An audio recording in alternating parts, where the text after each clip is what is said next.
નમસ્કાર બાલ મિત્રો, આજે આપણી માટે લઈને આવ્યા છીએ સીઈટી એક્ઝામનો એક પ્રશ્ન કે જેમાં કેટલા ત્રિકોણ સમાયેલા છે.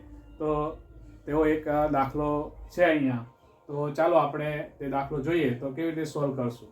તો જ્યારે આવી રીતનું ત્રિકોણ આપેલો હોય તો ત્રિકોણની અંદર કેટલા ત્રિકોણ સમાયેલા છે તો તે કેવી રીતે ગણીશું.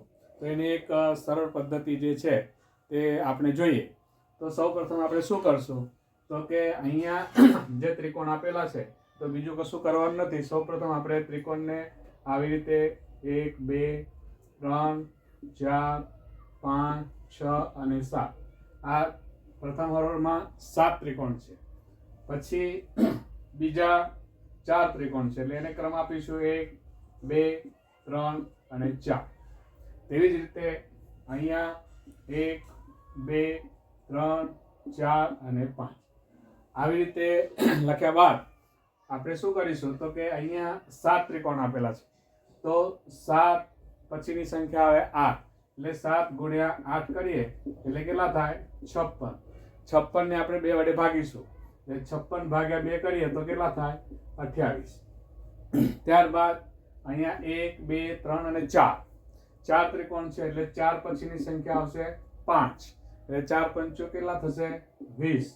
20 ભાગ્યા આપણે 2 કરીશું એટલે કેટલા થશે 10. તો અહીંયા 10 મૂકવાના.